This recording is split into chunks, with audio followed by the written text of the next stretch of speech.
This lecture is brought to you by CNCB Academy of Science and Technology. Visit us at cncbacademy.com. So today we are going to start the fifth part of the problems in quantum mechanics and statistical physics.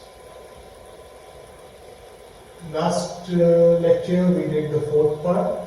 So today we will do the fifth part, and let's get started with the first problem.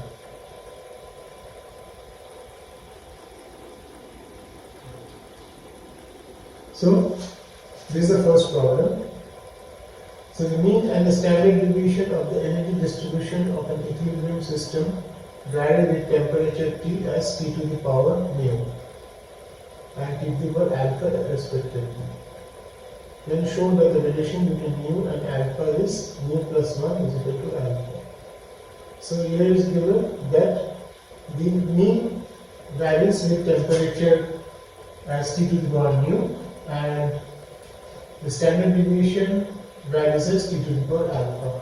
Then the relation between mu and alpha is given by this relation.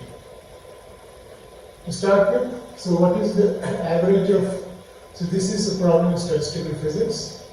So the average of E is, this is the standard way of writing average in statistics. So ES, e to the minus beta s, summation divided by summation s e to the minus beta s, where s means I'm summing over all possible configurations of the system. And the summation s e to the minus beta s has a name in statistical physics, is the partition function. Similarly, we can define something called E square in identical manner. E square is this. C square is S is the configuration subscript. E to the minus beta s, E is the energy for the configuration divided by E to the minus beta s. This E to the minus beta s summation is required because E to the minus beta summation may not be, so E to the minus beta is proportional to probability and it may not be normalized to 1. So that's why we have to divide it by summation s e to the power minus beta s in both the cases. This is standard stuff. So what is standard deviation? Standard deviation is given by sigma square root. So sigma square is the variance, and the definition is E square average minus E average square root. Now E average is given by minus del del beta ln z. Convince yourself that this is true, because if you take, so ln z, if you take the derivative of this ln z with respect to beta, what I get? I get 1 by z, and then I get del z del beta. And del z del beta, when I take derivative with respect to beta, then minus es comes down. So that is how you can prove that you will get exactly this expression. Similarly, we can define sigma square in equilibrium statistical mechanics. Sigma square is minus del del beta average E. And what is average E? Average E is this. So sigma square is del 2 del beta square ln z. Now you have to do the same thing here, and if you do the same thing here, convince yourself, I'll not do it, that you will get exactly this expression.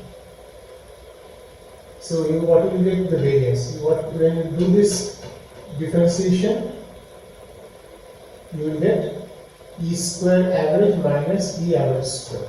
This is not difficult, it's quite easy. So once you are done with this, it is given that E goes as T to the power mu and standard deviation goes as T to the power alpha. So we start from here. So E is given, so E is given that it goes as T to the power mu. So I take derivative with respect to beta. Now on beta is 1 by t, 1 by temperature. So delta T beta is nothing but delta T dt d beta. So beta is 1 by 2. So that's it. You do this, and whatever you will get sigma square, and SD is root of sigma square. So you take the square root what you get, and then whatever the exponent of t on the right hand side you get, you equate it with alpha. You equate it with alpha. Because it's given SD goes as t to the alpha, and you will arrive at this result. We go to the next problem. So here consider 5 identical spin-off particles moving in a 3-dimensional potential well V is equal to half omega square r square. Show that the degeneracy of the ground state is 20. So this is a 3-dimensional harmonic oscillator. In 3-dimensional harmonic oscillator, the states are given by the triplet nx, ny, nz. The ground state is given by nx is equal to 0, ny is equal to 0, nz is equal to 0. And the next higher state is given by nx is equal to 1, ny 0, nz 0, or nx 0, ny 1, nz 0, or nx 0, ny 0, nz 1. So these steps will be sufficient to construct the ground state for 5 identical spin-off particles. We don't need higher energies. So these 3 have the same energies. So how do we construct spin-off particles? So obviously we put, using Pauli's exclusion principle, we can put 2 spin-off particles here. Okay, so that is certain, there is no doubt about that. And then what? Then I have to put 3, then I am left with 3 more particles. So what I can do, I can put 2 spin-off particles in any one of these states. Okay? So that can be done in 3 ways, either here or here or here. So once I am put in any one of these 2 spin-off particles, I am left with 2 other, which are completely vacant. So I can put the spin-off particle in up or down state in one, or I can put the spin-off particle in up and down state in 2 ways. So there will be 4 ways. So 3 into 4. Correct? So this way. So if the configuration is such that I put 2 spin-off particles in any one of these, and the remaining third in either of the 2, then I can do it in 3 into 4 ways. Or I can do, what I can do, I can put 1 spin-off particle in each, here, here and here. So in how many ways can we do it? Of course, 1 spin-off particle can be here in 2 ways, another spin-off particle can be here in 2 ways, and another spin-off particle can be here in 2 ways. So that way you can actually get this answer 20. Okay, just do it, because I have almost given you the how to do it. I have almost told you how to do it. So next problem is this. So we have a particle that is confined in an infinite potential well of the form given below. So this is the form of the potential. So it is of this nature between 0 and 1 and infinity otherwise. So the particle is confined between 0 and 1. If the particle has energy E greater than V0, which one would be the correct form of its wave function? So it's given like this, this or this or this or this. So which one will be the correct? First, only this will do. So this is x equal to 0, this is x equal to L. Or this is x equal to 0, this is x equal to 1. You can convince yourself that this particle as a maximum V0 at x is equal to half. Sorry. So this is x is equal to half, and this height is V0. And the particle is incident at an energy greater than V0. So there is no question of tunneling here. So when the particle is actually going here, the potential increases, and when the potential increases, the permeability decreases. We know that, and if the permeability decreases, its momentum decreases, and if its momentum decreases, then its de Broglie wavelength increases. That's it. I have already given you the answer. Now, which one of these will be the correct answer? So as the particle goes towards x equal to half,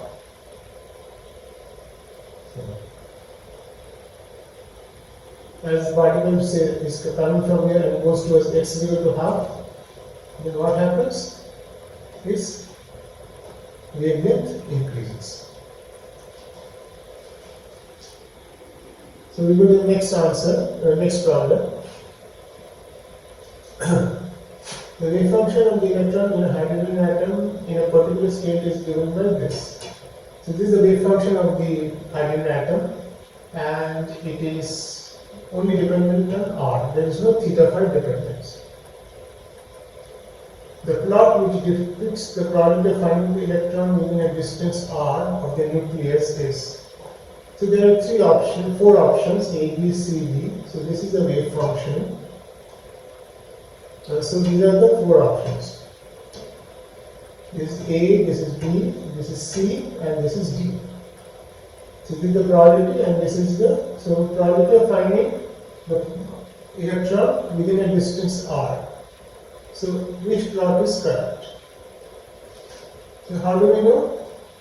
For that we have to do this integral. Psi bar square, where psi is the wave function that is given, and we have to psi bar square dv. dv is r square sin theta dr d theta d phi. And we have to integrate phi over 0 to 2 pi, theta 0 to pi, and r over 0 to r. Now we don't have to do the integral over theta and phi, though it is very simple. We are only interested in the r dependence, so we have to do the integral over r. And that integral over r we can do using integration by parts. Do it yourself, and once you are done, check the behavior. So once you are done, how will you know which one is the correct answer? This or this or this or this. Check the behavior of your answer at r is equal to r tending to 0 and r tending to infinity. And that will give you which one of these four is the correct answer. And if I may, I think this is the correct answer. So but check yourself. That's why I have not done the problem explicitly. Do it yourself. By checking, do the integral, do this integral, and then by parts, and then checking the behavior at r tending to 0 and r tending to infinity.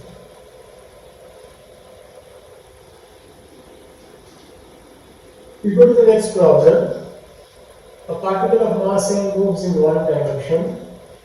The exact eigenfunction for the ground state of the system is psi x is equal to a cos hyperbolic lambda x. So this is given. So the ground state of the wave function is given. The ground state. Okay, okay. If the potential Vx vanishes at infinity, show that the ground state of the system is given by, so the ground state energy, so what they are trying to prove that this is the ground state energy, given that the ground state wave function is this.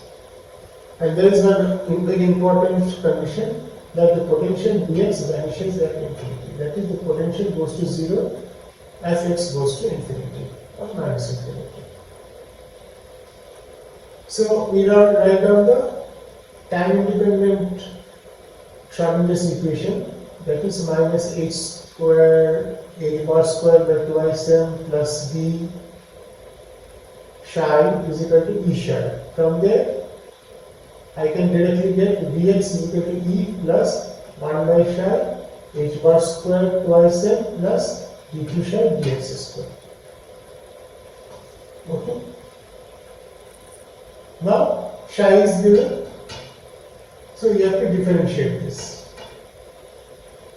Only one thing you have to remember, that I think you know that derivatives of ddx of cos hyperbolic x is sin hyperbolic x, and ddx of sin hyperbolic x is cos hyperbolic x. That is all you need to know. You have to do this differentiation. And once you have done this differentiation, you find that there is one term that vanishes at x as x goes to infinity. But there will be constant term, like E is a constant term. Here it is given x tends to infinity, b goes to 0. Of course, if E is, so this term should not be there. And you will find when you do the differentiation, there is another constant term. So these constant terms should not be there, that is, they should be 0 for this condition to be satisfied. And that will give us the ground state energy E. So, the only thing you have to do is to do this differentiation involving cos hyperbolic lambda x using the identities of differentiation of cos hyperbolic x is sin hyperbolic x, and differentiation of sin hyperbolic x is cos hyperbolic x. That is all. We now go to the last problem of today. So what matrix M is given, which is 2i, I is the identity matrix. So this is a 2 by 2 matrix. This is a 2 by 2 matrix in this identity matrix for 2 by 2. And these are all Pauli spin matrices, sigma x, sigma y, and sigma z. These are Pauli spin matrices. It is given, a ket is given 1, 0, and the ket is given 1, minus 1. Show that this scalar product is 1. Only thing what is given here is square root of m. Now how do I find square root of m? First convince yourself. Sigma x you know, just look up a book. Sigma y you know, sigma z you know.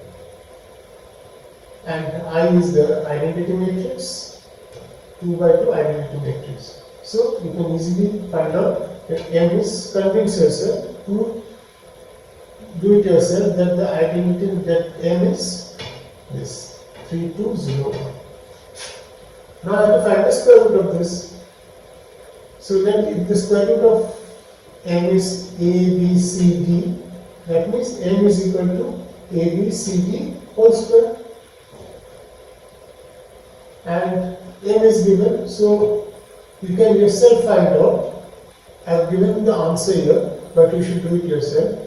The A is equal to root 3, B is equal to root 3 minus 1, C is 0, and D is 1. So with that I get the square root of M. Once I get the square root of M, then the rest other part is easy. So this is the ket. And this is the brow version. So these are all column vectors. So this one will become the row vector. And there is no complex number involved here, so no such difficulty. Here it is the column, it will become row. And do this calculation, and you should get 1. So do it yourself, and I'll stop here today, and we'll meet soon with the next one. Thank you.